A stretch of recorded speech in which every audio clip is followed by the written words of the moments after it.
All right, Chaber on Zoom, you still hear me all right? Excellent.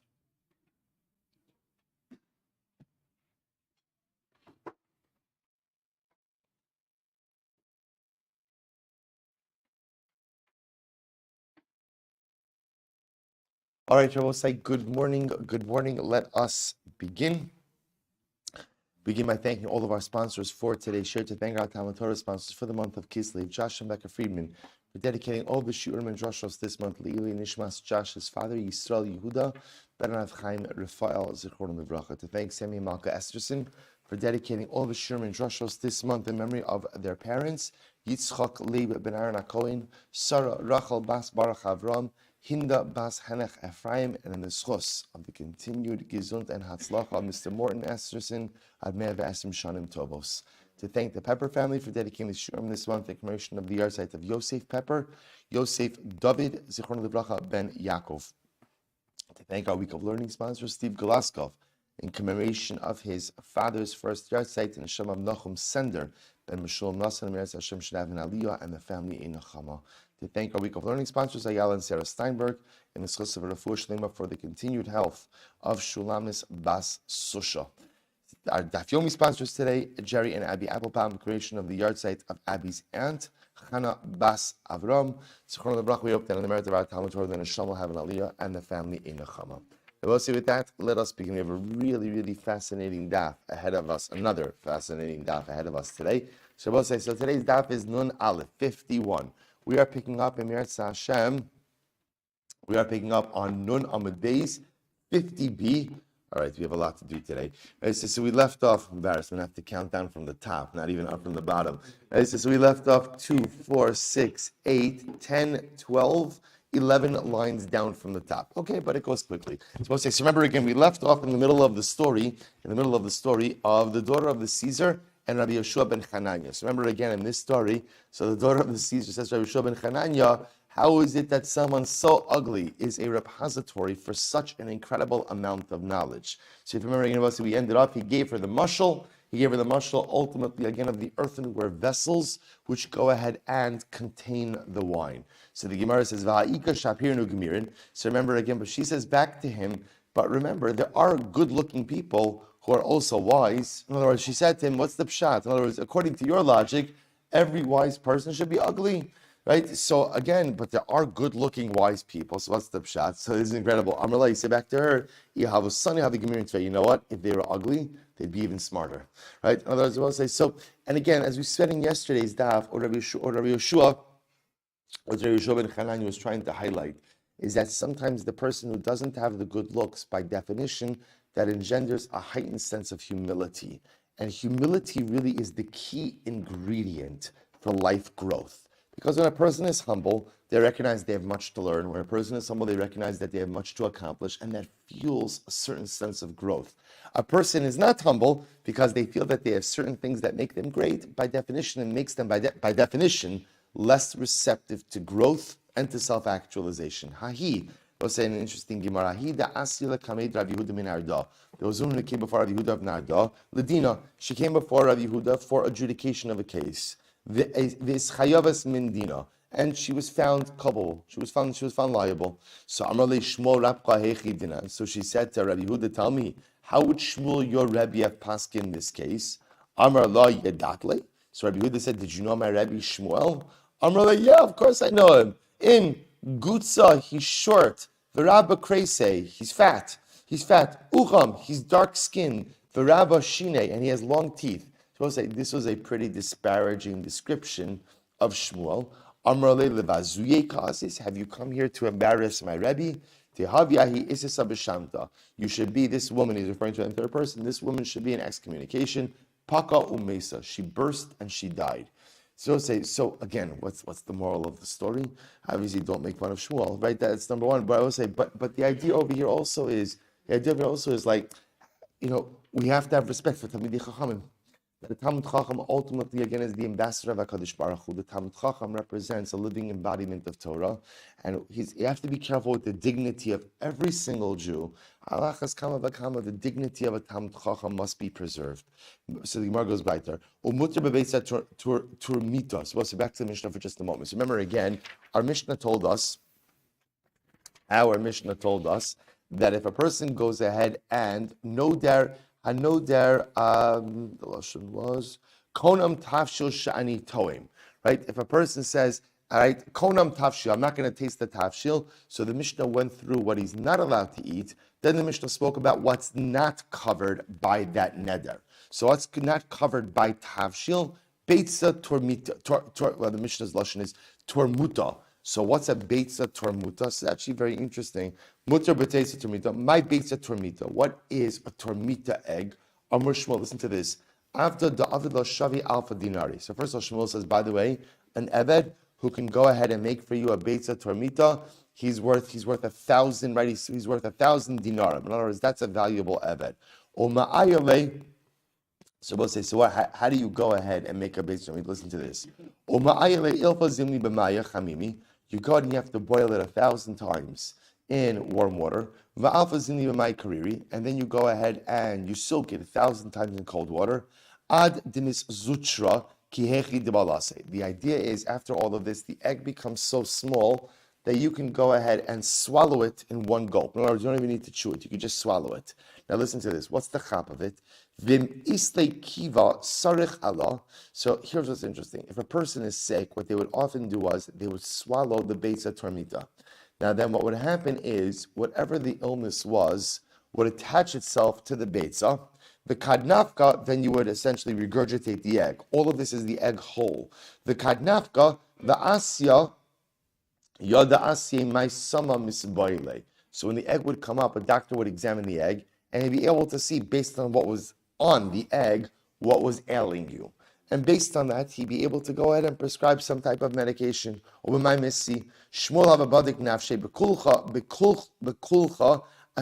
good. So I'll say that's the beitza tormita. See, interestingly enough, it's not a culinary dish. Right? Beitza tormita was more like a form of medicinal healing. It was a way, I guess you know what it is? I'll say they were culturing the patient. In other words, it was a culture. So in other words, you swallowed it, whatever was going on inside of you would attach itself to the outside of the egg, right? You'd regurgitate it, and they would examine the egg after it came out of you, and based on that, they were able to prescribe medication. Quite fascinating. So Shmuel hababadik nafshe bekulcha. Shmuel used to go ahead and check himself with kulcha. So we'll say Rashi said, so the Ran actually says over here, look at the Ran, the kulcha, it's about 8 lines up from the end of the Ran, from the short lines. Lo yadati mahu. The Ran says, I don't know what kulcha is. I know what kulcha is. So apparently kulcha must be something like beitza tormita. So the Ran says, because Shmuel didn't know how to make a beitza tormita, or didn't have someone to help him with this, he would check himself for illness with kulcha. But again, apparently the process itself made him more ill. So it literally means that the women in the house would pull out their hair. In other words, he would be so faint from this that they thought he was on the threshold of death. So they literally would be pulling out their hair as a sign of mourning. Okay, so Shmuel would go ahead and check himself with this way, but apparently this way of checking himself compromised his health as well. Fine. So Tanan Hasam.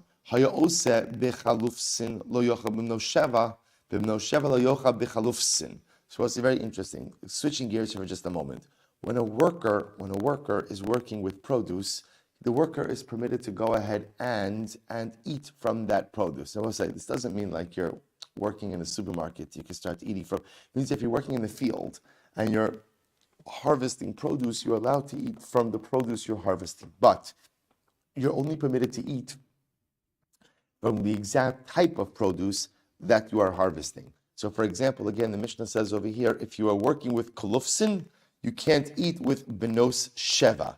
Now I will say, the Ran says over here, kolufsin is a type of date. So it's very interesting. So if you're working with one type of date, you can't eat from the other type of date. Very interesting. So benos sheva lo yochab kolufsin. My kilufsin, what's kilufsin? Mina deteini de'avdil minhun lapti.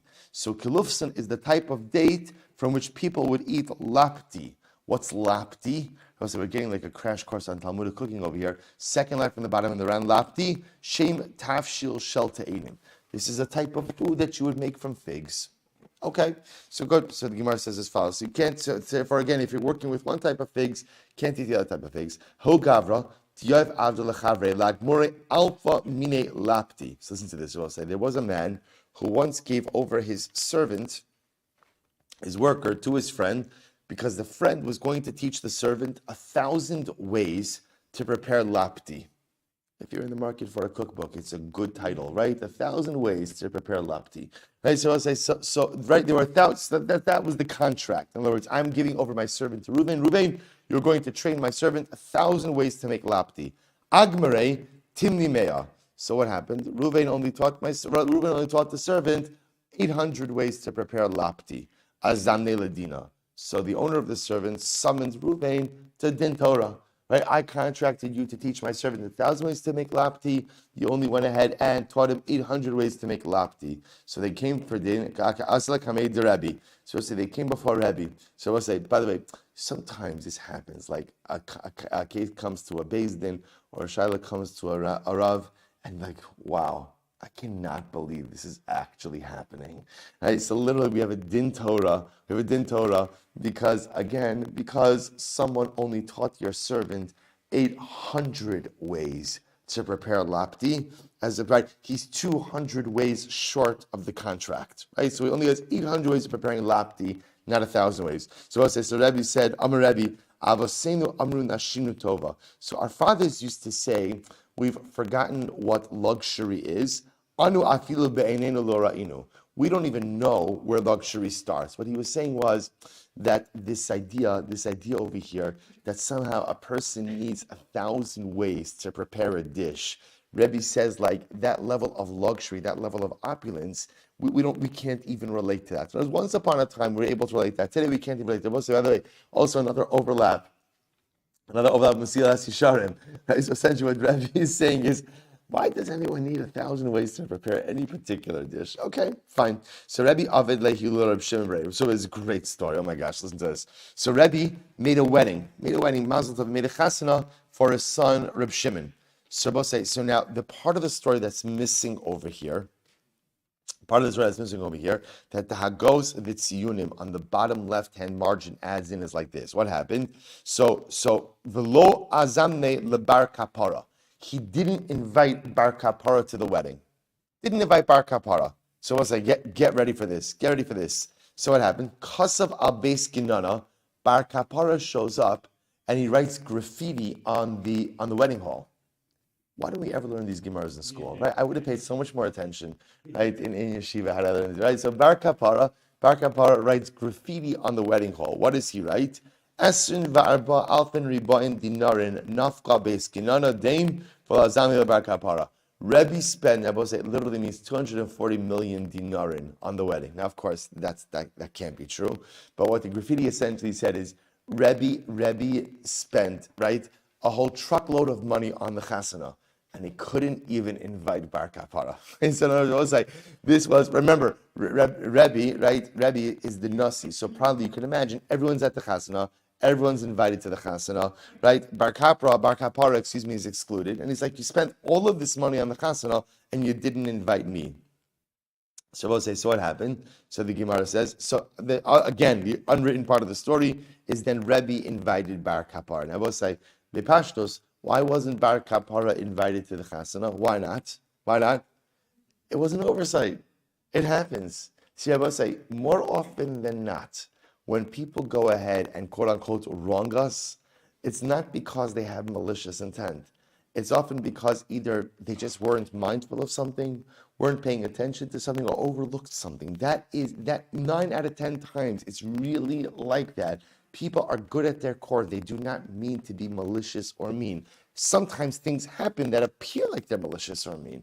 So Bar Kapara didn't have to start with the graffiti. He could have asked, but Lamaisa, again, he gets invited. I'm sorry, I skipped the part. But he said, you know what? If people who are in violation of Hashem's will are blessed with this level of wealth, alachas kama v'kama, those who follow Hashem's will. So he was calling Rebbe Ovrei Ritzono, right? He was calling Rebbe someone who doesn't listen to the word of Hashem. Since Rebbe was offensive, he didn't invite me, and yet he's so wealthy. If even people who don't follow the Ratzon Hashem enjoy such wealth in this world, alachas kama v'kama, people who do fulfill the will of Hashem, how much they'll be blessed. Azamne.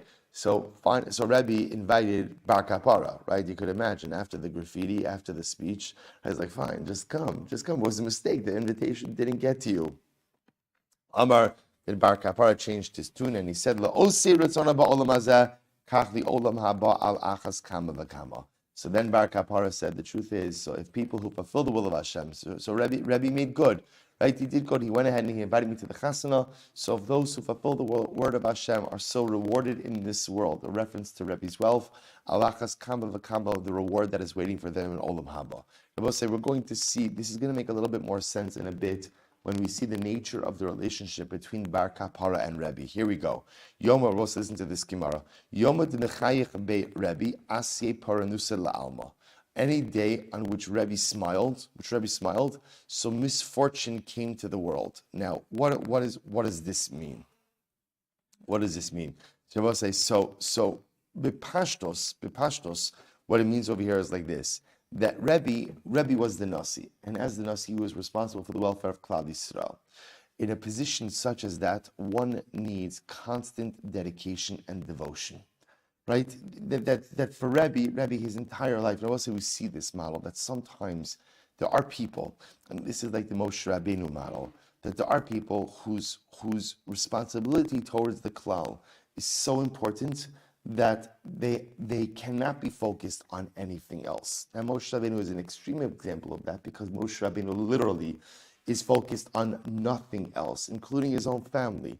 So okay, that's the extreme. But then you have other people, again, who are also great leaders, for who the entire nation is dependent on, whose entire focus must be on Klal Yisrael. Rebbe was such a leader. So the Gemara says that a day in which Rebbe smiled, which Rebbe laughed, misfortune befell the world. And I will say, here's what's interesting about this Gemara.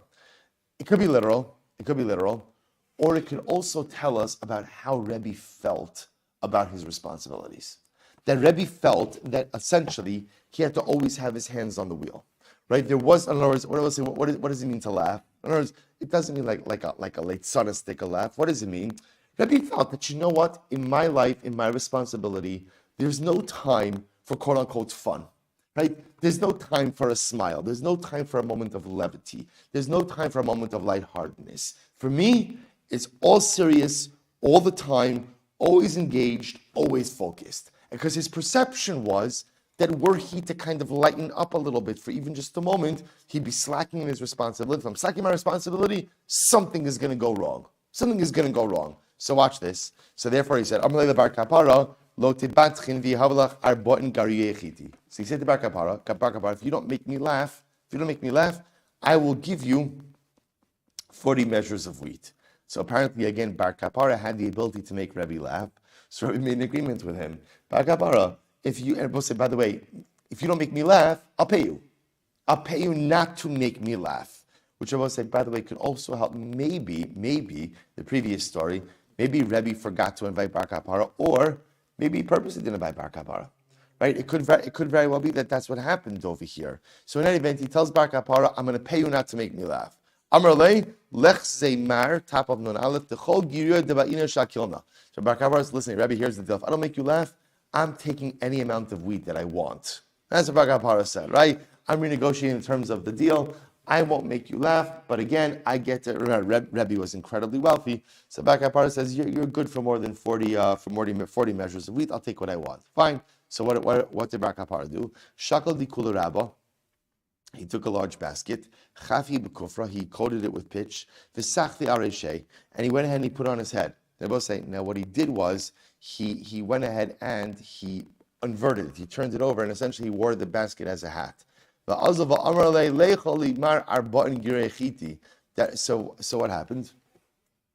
what happened? He went ahead and he put it on his head. So I'm sorry. So he says, he comes over to Rebbe and says, Rebbe, I've come to collect my 40 measures of wheat. What happened? Achach Rebbe. Rebbe laughed. Right? Why did Rebbe laugh?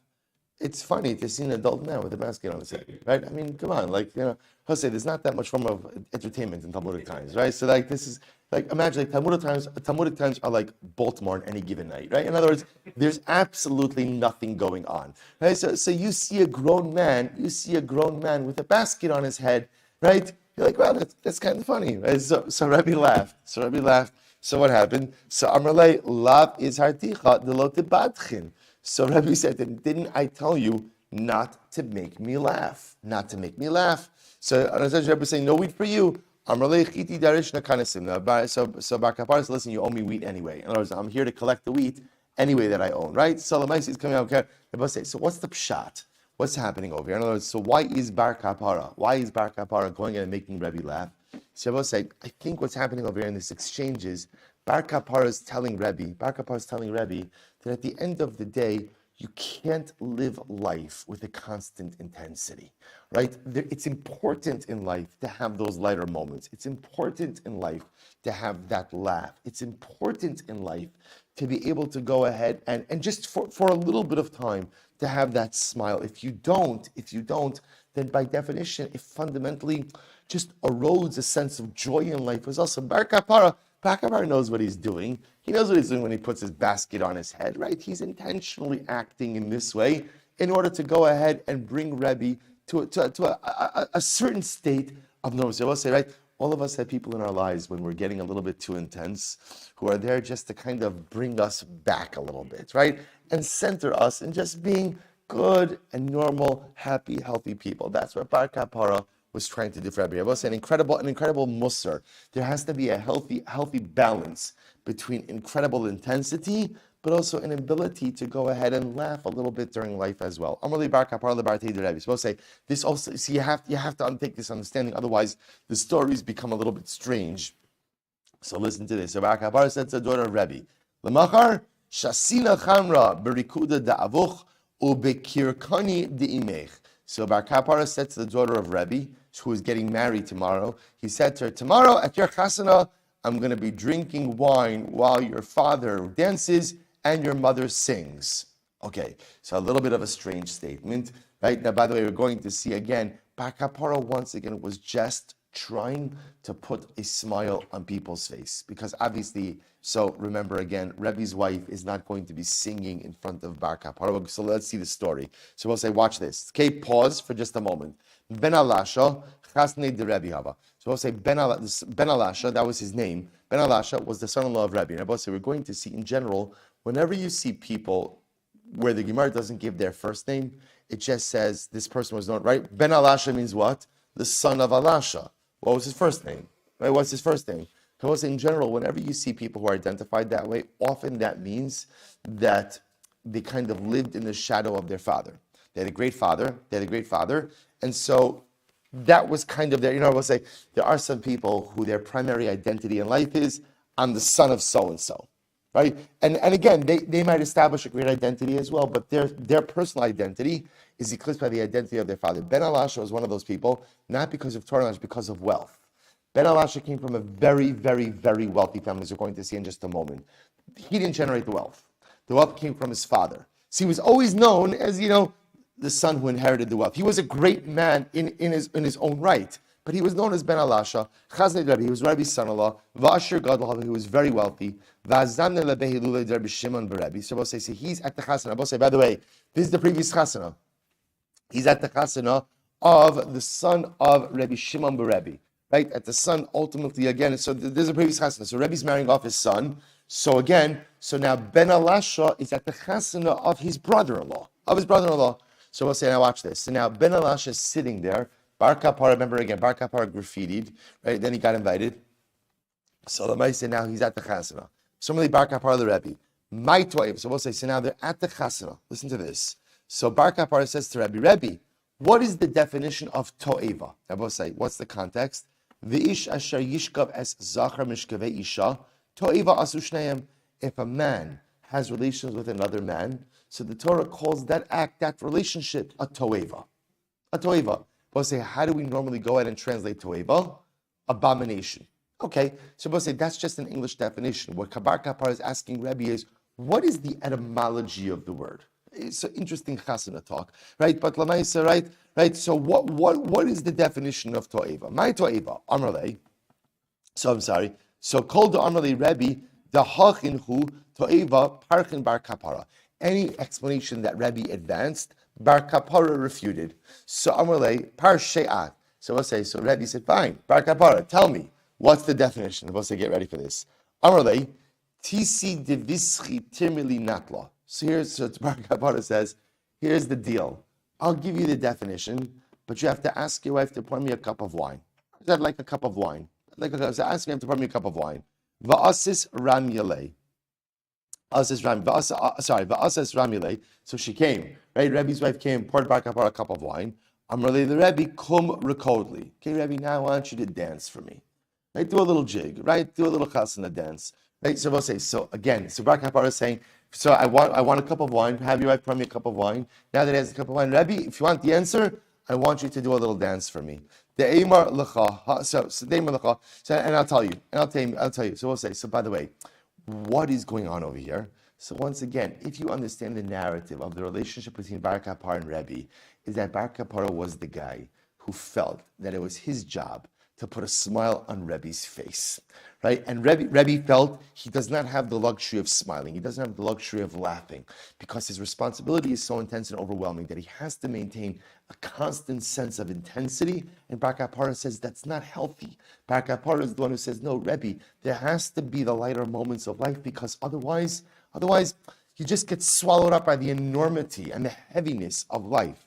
So it makes sense then what Bar Kapara is doing. So he says to Rebbe, what is it? Amrachmana to'iva to'eh ata ba. Rabbi said, this is so fascinating. He says to'iva doesn't mean abomination, but rather to'iva is a contraction. To'eh ata ba. You're making a mistake.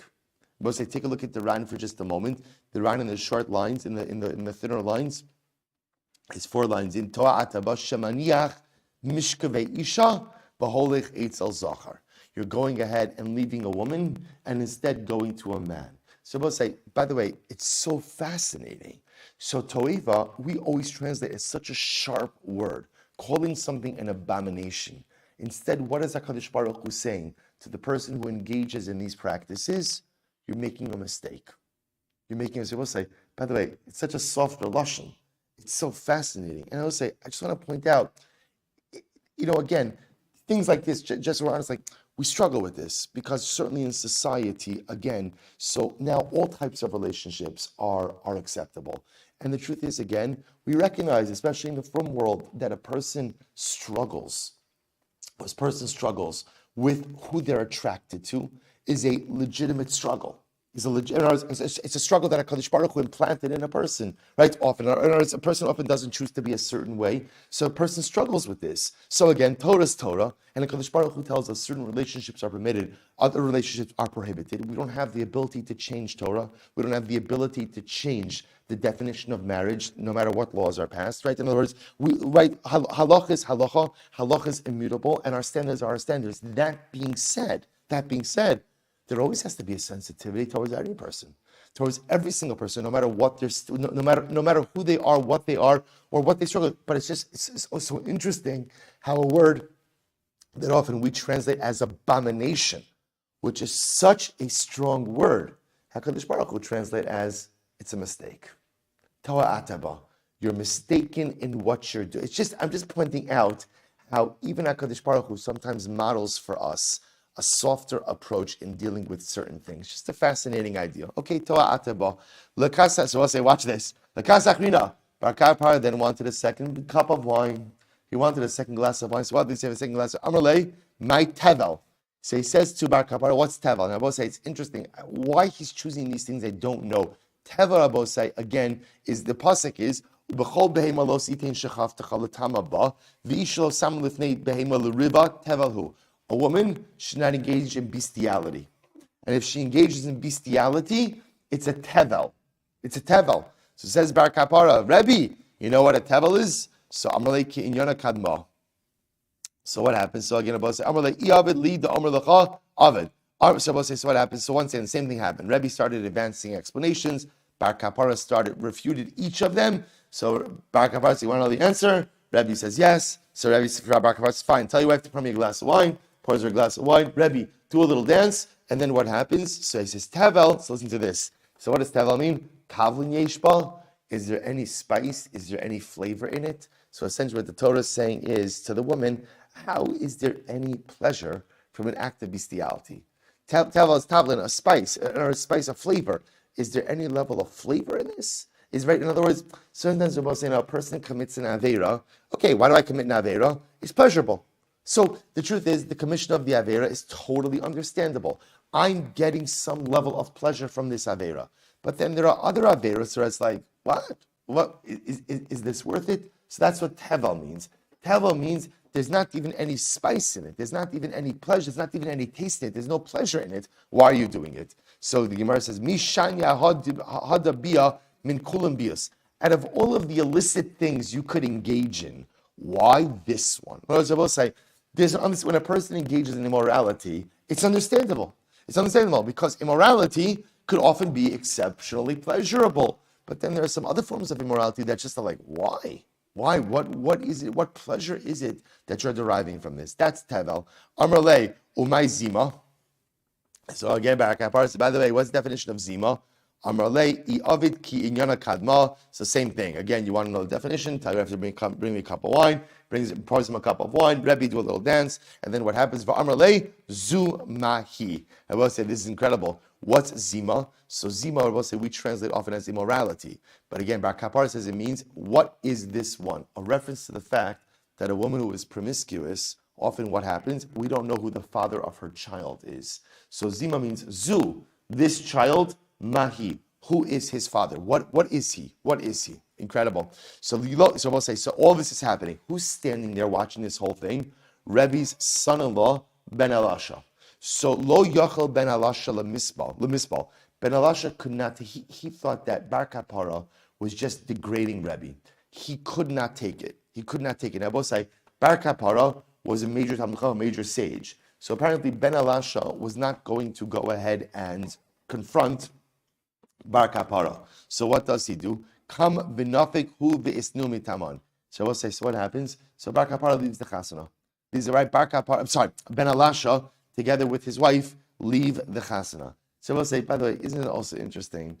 Every family has its dynamics, right? So here again, so the son-in-law, right? The son-in-law, together with his wife, who is the sister of the chassan, go ahead and leave the chasana. They left the wedding early. Ben Elasha was just so upset that he felt his father-in-law's dignity was being trampled upon. He couldn't watch anymore. My Ben Elasha, by the way, who is Ben Elasha? The Sanya, lo lechinam pizar Ben Elasha esma'osav. So we'll say Ben Elasha, as we said before himself, he didn't make the money. It was his father's money.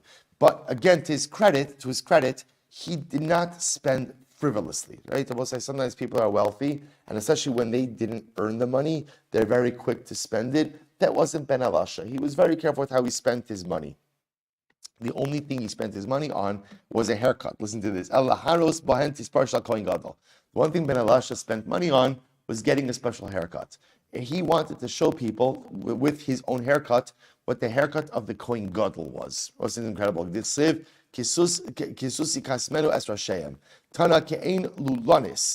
Kohen Gadol used to get a haircut. So remember again, there are different halachas. The Kohen Gadol had to get his hair cut every once in a while, pretty frequently actually, in order to go ahead and keep up a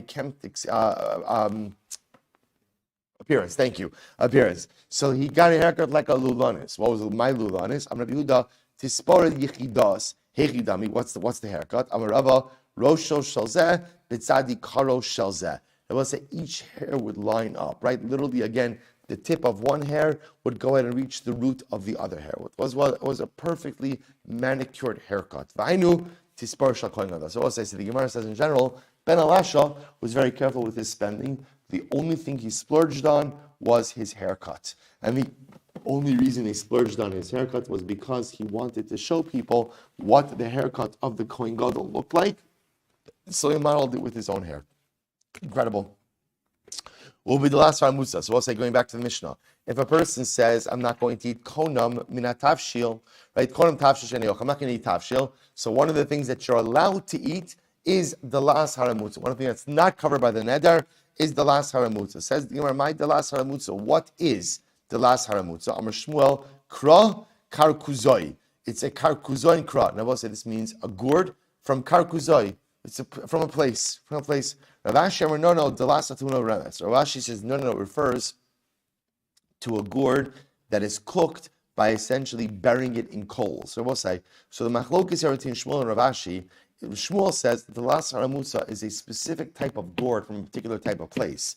Rav Ashi says, no, it's a gourd which is prepared in a certain way. Says Rav Ashi, so Rabbi brought a kasha on Rav Ashi. Rabbi Nechemia Omer Dalas Dalas Hamitzris. So the Aramean Dalas is the same thing as the Egyptian Dalas. Kilayim im hayevonis. It's ultimately considered to be a forbidden mixture together with the Greek Dalas. So the Gemara says, Kilayim im haramutza. And that's all considered to be Kilayim. We'll say Kilayim means two things you can't mix together with Dalas Ramutza. So we'll say, what do you see from here? You see from here from the fact that Dalas Haramutza is in a conversation about Kilayim, means that what? Dalas Haramutza doesn't refer to a gourd prepared in a certain way. Rather, what does it refer to? A specific species of gourd. And therefore, Yisrael say that Allah Shmuel is correct, Rav Ashi is incorrect. Tiyufta, this indeed refutes the view of Rav Ashi. Good. Mishnah. Hanoda mimais kedera. It was a very interesting case. Continuing on our same conversation. I make a neder that I'm not going to get benefit from maisa kedera. Now we'll say, how do we normally translate maisa kedera? So anything made in a pot. But remember again, or anything made right in a kedera. So we'll say, remember again, what we've seen is when it comes to nedarim, how do you define a neder? B'nedarim halcha achar lashon b'nei adam. A neder is always defined by the way people speak. How the people speak. So therefore, I know the maisa kedera. Ein aser ela mimaaser ris chasa. I will say you are only asert from things which are boiled, or really boiled excessively, as we'll see. Amar, again, we'll define what that means. So Amar konam hayori likdera. If a person says konam, right, I'm not going to eat anything that goes into the pot. As shani toim, aser b'chol and aser b'kedera. In that case, I'm asr on anything that is made in a pot. So we'll say, see over here, if you see konam mimaisa kedera, maisa kedera dafka refers to those things which are boiled excessively. On the flip side, if I say, I won't eat konim hayored kedera, I won't eat anything that goes into the pot, ultimately, again, that includes everything or anything that is prepared inside of a pot. Incredible. So Tanya, hanoder min hayored kedera, if a person makes a neder that I'm not going to eat that which goes down into the pot, asr biyored le'ilfis. You're not allowed to eat that which is prepared. We'll say ilfis is a griddle or a frying pan. Shekvar yored le'kedera. We'll say, so often, the way they used to go out and prepare things on a griddle or a frying pan was often first you would boil it, right? You cook in a kedera, and then you would go ahead and fry it or griddle it. I don't know if that's a verb, right? Fry it or griddle it. So therefore, I will say, if you make a neder, then I'm not going to eat that which is yard into the kedera. That includes ultimately, again, asr the elfis. Shekvar yard the kedera, kodem shiar the elfis. Yard the elfis, on the other hand, if you make a neder, ultimately, again, for the elfis, ultimately, again, you could eat that which goes into the kedera. Minase bekedera mutter. I'm sorry. Minase kedera mutter. Benase beofis. Minase beofis mutter benase bekedera. Good. Fine. I know the tanner. Supposed to what happens if a person makes a neder that I'm not going to eat that which goes into the oven. Ein asr ela bepas. You're only asr to eat bread. To eat bread. So we'll say that, in other words, the lashon of yorei the tanur, that which goes into the tanur, that only asers bread. V'im amar kol ma'ase tanur alai. But if a person says anything made in an oven is aser upon me, aser b'chol hanasin b'tanur. Ultimately, again, I can't eat anything made in an oven. Good. Amud beis. We'll say, here we go. Mina kavush. What happens if a person makes an neder? I'm not going to eat anything. I will say now, kavush, I will say, means literally pickled or preserved. Pickled or preserved. So I make a neder, I'm not going to eat kavush. Ein asr mina kavush shal yarek. I will say you're only asr to eat pickled vegetables. What's the logic over here? What's the logic? So again, I will say once again, by nedarim, we go after the way people speak. So generally, when people speak about pickled items, if they don't qualify their terms, what are they referring to? What are they referring to? Pickled vegetables. And therefore, if you say, I make a neder not to eat from the kavush, ultimately, again, I can't eat from pickled vegetables. Kavush sha'ani toem. But if I say, I make a neder, I'm not going to taste anything pickled, then asr b'chala kvushim. Ultimately, again, I'm asred in all pickled items. Mina shalok. If I make a neder, ultimately, again, not to eat. Now, we've seen this term before. Shalok ultimately refers to undercooked items. Right? If I make a neder not to eat undercooked items, Eino asr ela min shaluk shal basar. So we'll say in general, again, the term shalok. So we'll say what you begin to see is this distinction between just kind of naming kavush, shalok, versus the lashon of kavush sha'ani toeim, anything I taste. So I taste, by definition, is a more expansive category versus just naming the item is more limiting. So again, let me go back for just a second. So if I say kavush, I take an item to eat kavush, that refers to pickled vegetables. I say I'm not going to taste anything that is kavush. That applies to what? All pickled items. I say I'm not going to eat shaluk. What does that refer to? Undercooked meat. I say I'm not going to taste anything that is shaluk. That applies to anything that is undercooked. Incredible. Says the Gemara. Amar dikavish mai, dishalik mai, ditsali mai, dimaliach mai. So here's the interesting question. What happens if you change up the wording a little bit? So instead of saying min hakavush, right, or instead of saying kavush shani twaim, you say dikavish.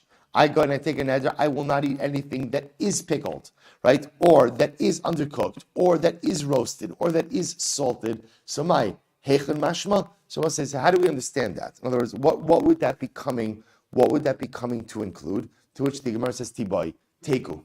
Not sure about that. So we'll say this type of more specific lashon of dikavish, dimaliach, dishalik.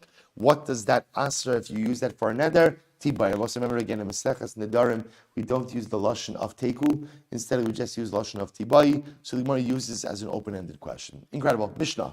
Minatzli. So it says, now what happens if a person says, I take a neder, then I'm not eating from tzli. Tzli means roasted. Ein asr ela minatzli. Shabasar de Rabbi Yehuda. So Rabbi Yehuda says, what do you asr from? I will say, roasted meat. Again, they will say, because when you just say minatzli from tzli, so the way people speak is they use that expression in reference to what? In reference to meat. Therefore, again, remember, by Nedarim, we go after Lashon B'nei Adam. So if you say, I'm not going to eat from tzli, again, that will refer to the tzli of Bas, the Rabbi Yehuda. Tzli shani toib. What happens if a person says, I take a neder of tasting any kind of tzli? Asr b'chalat tziluyim. Ultimately, again, he is asr to eat any item that is roasted. Min hamaliach. Let's say a person says from that which is salted, right? From the salted item, ein asr ela min hamaliach shaldag. You're only asr, we'll say, to eat ultimately salted fish. Maliach shaldag. We'll say, so you see the pattern when you go ahead and you say hamaliach, right? Whenever you add in the hay, right? I'm not permitted to eat the pickled item, the roasted item, the salted item. That limits you to what people normally say is, what are people referring when they talk about, for example, when a person says, I'm not going to eat the roast, so what do people call the roasted item? So what do they refer to when they say the roasted item? What is the default? Meat. If you use a more expansive lashon of tzli, I'm not going to eat, not the roasted, but I'm not going to eat roasted items. Roasted items refers to everything. I say I'm not going to eat the salted item. That refers to fish. Maliach shani toim. Person says, I'm not eating salted items, asr b'chala maluchim. Then he can't eat anything salted. Dagim shani toim. So we'll say, what happens if a person says, right, I'm not going to eat fish, right, dag shani toim. Asr bahen, ben gedolim, ben ketanim, ben maluchim, ben tfelim, ben chayim, ben mevushalim. So we'll say, so again, a person makes a neder. I'm not going to eat dag or dagim. So he's usher pretty much in everything. Big fish, little fish, salted fish, unsalted fish, right? Live fish, or I should say raw fish, cooked fish. However, so we'll say, so again, you just make a lashon of dagim, that's all encompassing. What are you permitted to eat? Umutter, bitaris trufa, ubitzir. So we'll say, if you take a look at the Ran, 5 lines up from before the Ran gets wide. Umutter b'taris trufa b'tzir memoria. So we'll say, what are you permitted to eat? So taris trufa, what's taris trufa? Is dag gadol tarif dak, minced fish. So taris trufa was a fish dish that would be made. You take a big fish, you chop it up into smaller pieces. So you're allowed to eat taris trufa. Because we'll say why. The one limitation is, if you limit yourself, you make an neder from fish has a connotation of a whole fish. Taris trufa, by definition, is minced fish, cut up fish. And therefore, again, it is not problematic. And therefore, again, I will say similarly again, Sir shal dagim means fish brine. That I'm allowed to eat. And muryas. We'll say muryas. Remember again, it was a dish that was made from fish kishkas together with flour. That also is muryas. So the idea over here is dugim means a whole fish. So that includes again whole fish, big fish, little fish, salted fish, raw fish, cooked fish, whatever it is. But it doesn't include any dish made with minced fish or cut up fish. Hanoda minat sachna. What happens if a person says, I'm not going to eat sachna? Ultimately, again, the Mishnah says, you're not allowed to eat. You're not allowed to eat taras trufa, which is the minced fish, but you can eat fish brine and the muryas dish. I must say, if you take a look at the Ran again, I know them in at sachna. So ultimately, again, sachna is dagim kitanim harbe maluchim. So sachna, I say, is a lot of small fish that ultimately, again, were prepared in salt. So if you go and you make a neder not to eat sachna, you're not allowed to eat the small fish, but you can eat these other items. Hanoder mitaris trufa. I will say, if a person says, I take a neder not to eat taris trufa, which is minced fish, aser b'tzir ubemorias. Not only can you not eat taris trufa, but you also can't eat what? Fish brine, as well as the morias dish as well. All right, I will say, shkoyach. Good, we made good ground today. Great job. So we'll say, we'll stop here for today. We'll continue with the sugi tomorrow. Shkoyach.